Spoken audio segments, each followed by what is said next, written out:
Hello friends, जय श्री कृष्णा, राधे राधे। आज बात करेंगे शरद पूर्णिमा के बारे में। वैसे तो पूर्णिमा 12 पूर्णिमा साल में आती हैं, मतलब कि 12 पूर्णिमा हर महीने एक पूर्णिमा पड़ती है। बट इस बार अधिक मास लगा था, इसलिए 13 पूर्णिमा पड़ी। और सारी पूर्णिमा जो होती हैं सत्यनारायण भगवान जी को यानी श्री हरि विष्णु जी को और माँ लक्ष्मी को समर्पित होती हैं।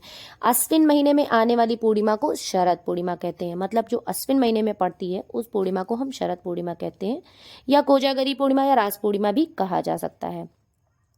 पूरे साल सिर्फ यही शरद पूर्णिमा होती है जिस दिन चंद्रमा अपनी सभी कलाओं से, मतलब 16 कलाओं से युक्त होते हैं। और ऐसी मान्यता है कि इसी दिन, मतलब इसी पूर्णिमा को श्री कृष्ण जी ने रासलीला की थी, मतलब कि अपनी सभी गोपियों की इच्छाएं पूरी की थी। तो इसलिए इसे इच्छा पूर्ति आप पूर्णिमा भी कह सकते हैं। मतलब इस दिन जो है सभी तरह की मनोकामनाएं पूरी होती हैं। और उन कलाओं को देखने के लिए, मतलब उस रासलीला को देखने के लिए चंद्रमा भी धरती के समीप आ गए थे।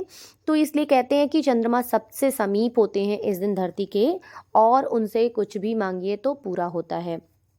और इसलिए पूर्णिमा के दिन श्री हरि विष्णु जी की भी पूजा होती है और कृष्ण जी की भी पूजा होती है, माँ लक्ष्मी की भी पूजा होती है। तो इसलिए विशेष है ये पूजा।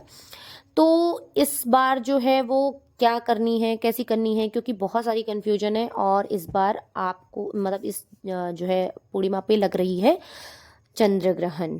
तो पूजा कब करनी है, किस प्रकार से करनी है, और जिन लोगों के यहाँ खीर बनकर भोग में लगती है वो कब बनानी है।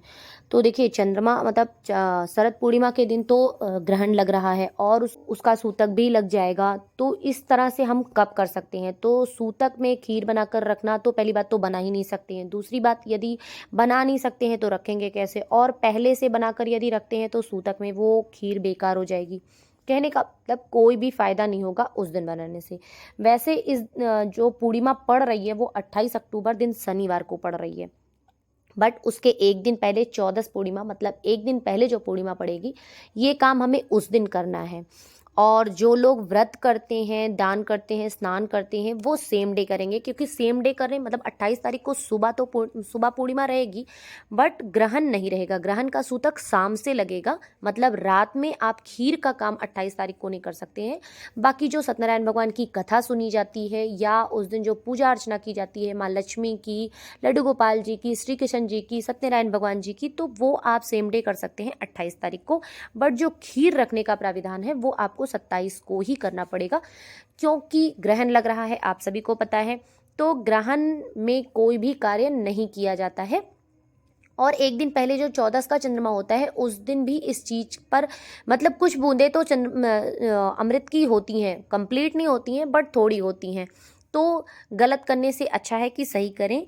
तो मेरे हिसाब से आपको जो खीर का जो है भोग जो लगाना है खीर का, वो 27 तारीख की रात को लगाना है। और व्रत, पूजा अर्चना और कथा जो करनी है, मतलब सत्यनारायण भगवान जी की कथा, दान पुण्य, स्नान आदि जो व्रत करना है वो आपको 28 तारीख को करना है, दिन शनिवार को। और इस बात का विशेष ध्यान रखना है कि ये सारे कार्य हमारे करीब 4 बजे के पहले पहले संपन्न हो जाएं, क्योंकि उसके बाद हम लग जाएगा सूतक।